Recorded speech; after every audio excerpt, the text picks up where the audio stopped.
Aí eu fico pensando, imagina só se ele tivesse sido aceito na polícia. Oi, oi, clã! Sejam bem-vindos ao canal. Para quem ainda não me conhece, eu me chamo Débora Ferreira e é um prazer ter todos vocês por aqui. E olha só, agora no começo do vídeo eu já vou pedir, por favor, deixem o like de vocês, se inscrevam se vocês ainda não forem inscritos e coloquem aqui nos comentários quais casos vocês querem que eu traga aqui para o canal ou qualquer outra coisa, gente, que assim vocês vão me ajudar a impulsionar o vídeo, tá? Engajar para que outras pessoas cheguem e façam parte do nosso clã. Então, sem mais enrolação, vamos para o caso de hoje porque o vídeo está incrível. O vídeo de hoje é sobre um serial killer que colecionava as últimas fotos das suas vítimas e que chocou os Estados Unidos quando uma dessas fotos foi a público. Robert Ben Rhodes nasceu em 22 de novembro de 1945 em Iowa, Estados Unidos, e é filho de Beth e Ben Rhodes. Robert foi praticamente criado apenas pela mãe, já que o pai dele servia ao exército dos Estados Unidos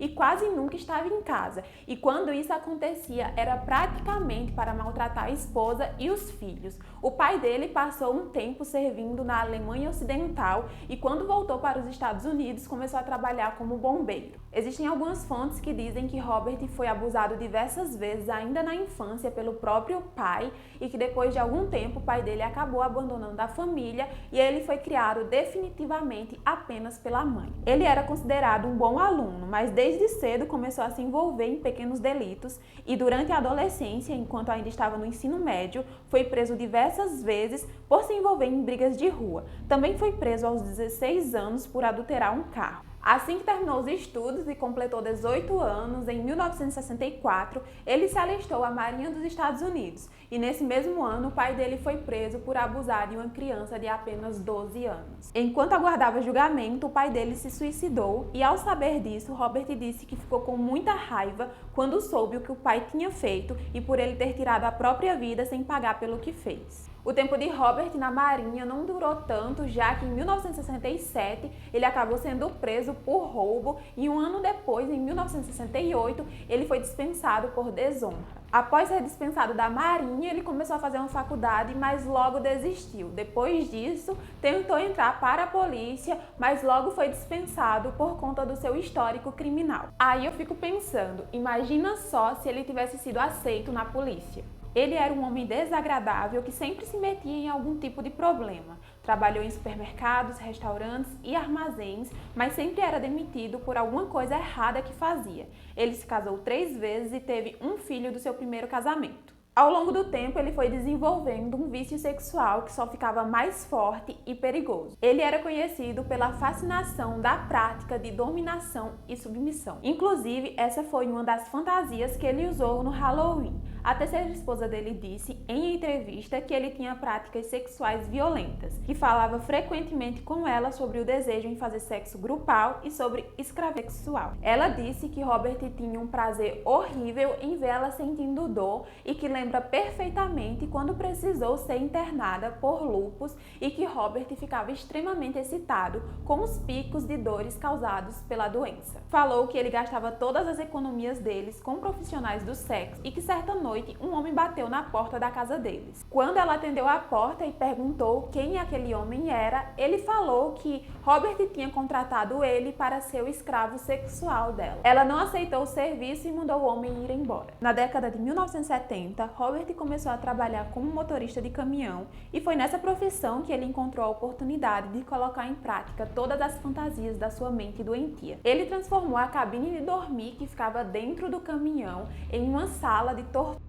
Colocou nas paredes cordas, algemas e vários outros objetos e começou a fazer diversas vítimas pelas rodovias que ele passava. Não se sabe ao certo quando ele começou, mas os investigadores acreditam que ele começou os assassinatos desde a década de 70. As primeiras vítimas oficiais foram os recém-casados Patricia West, de 24 anos, e Douglas Skovsky, de 28 anos, em janeiro de 1990. O casal era da igreja e estavam na estrada para pregar o cristianismo. Eles eram de Washington e estavam no Texas quando pegaram carona e entraram no caminhão de Robert. Douglas foi morto imediatamente a tiros e teve o corpo abandonado na rodovia sem identificação, mas Patrícia foi mantida presa por mais de uma semana na qual foi abusada de todas as formas e depois foi morta a tiros. O corpo de Douglas foi encontrado no final de janeiro do mesmo ano no Texas e só foi identificado 2 anos depois. Já o de Patrícia foi encontrado em setembro de 1990,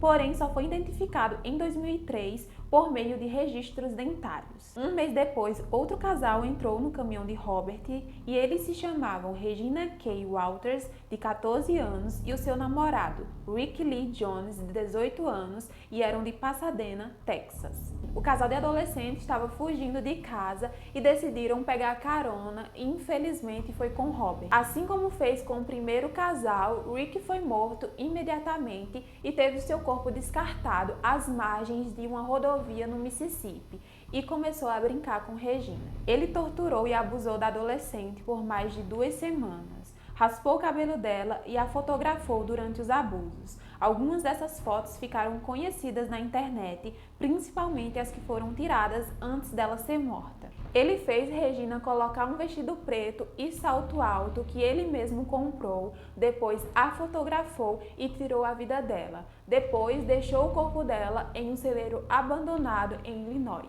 É esse mesmo celeiro que aparece nas suas últimas fotos. E como se isso não fosse o suficiente, dias depois de cometer o assassinato, ele ligou anonimamente para o pai de Regina depois de encontrar o número dele no caderno da filha e começou a atormentar a família, falando sobre o que tinha feito e que tinha raspado o cabelo da filha dele. E essa informação sobre o cabelo raspado somente Robert sabia até o momento. Um mês depois, em 1º de abril de 1990, um policial chamado Mike Miller estava passando pela rodovia quando percebeu um caminhão com as luzes de alerta ligadas. O policial resolveu parar e perguntar se alguém estava precisando de ajuda e foi quando ele se deparou com uma cena perturbadora. Uma mulher estava nua e amarrada em uma cama dentro da cabine e quando ela viu o policial, começou a gritar. Logo em seguida, um homem saiu de dentro da cabine e disse que era tudo consensual. Mas ao ver o desespero da mulher, o policial achou aquilo pouco provável e deu voz de prisão. Robert foi preso e a mulher disse em depoimento que tinha pego carona com ele e após cair no sono, ele a algemou e começou a agredir diversas vezes. Ele foi indiciado por sequestro e a polícia descobriu que meses antes ele tinha sido detido pelo sequestro de outra mulher que acabou escapando.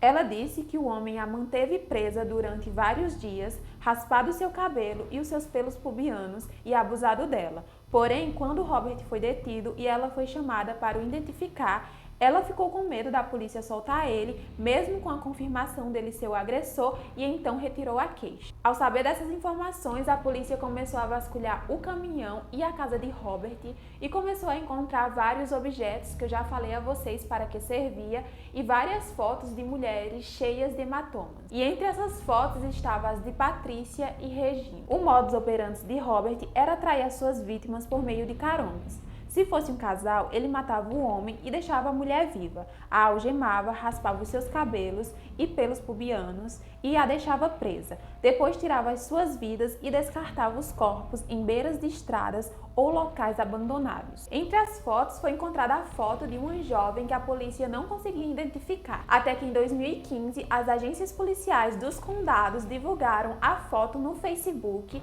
e foi então que Pamela Milliken se identificou na foto. Ela falou que pegou uma carona com Robert e assim que entrou no caminhão, ele tirou uma foto dela. Ela perguntou para que era aquilo, ele disse que usava essas fotos para garantir se caso ele fosse roubado, a polícia conseguiria identificar o ladrão ou a ladra. Depois, Robert disse a ela que não dava carona de graça. E então Pamela disse: eu não tinha dinheiro, eu não fumava maconha, então sabia qual seria. E então teve relação sexual com ele e afirmou que foi consensual e que depois ele teria deixado ela em um ponto de ônibus. Em 1994, Robert Ben Rhodes foi condenado e sentenciado à prisão perpétua pelo homicídio em primeiro grau de Regina e Rick. Alguns anos depois, ele deveria ser julgado novamente pelos assassinatos de Patrícia e Douglas. mas a família das vítimas queria que o julgamento tivesse sido realizado como o de Regina Enrique e por esse motivo decidiram retirar as acusações. E aqui eu não entendi muito bem por que a família de Patrícia decidiu tirar as acusações pelo simples fato dos julgamentos não terem sido realizados juntos. Mas enfim. Mas em 2012, com 66 anos, Robert se declarou culpado de matar o casal, recebendo outra sentença de prisão perpétua. A polícia acredita que foram mais de 55 vítimas e ele mesmo chegou a confessar algumas, mas sem provas ele não pôde ser acusado. Hoje está com 76 anos e permanece preso e é conhecido como The Truck Stop Killer, o assassino da parada de caminhões.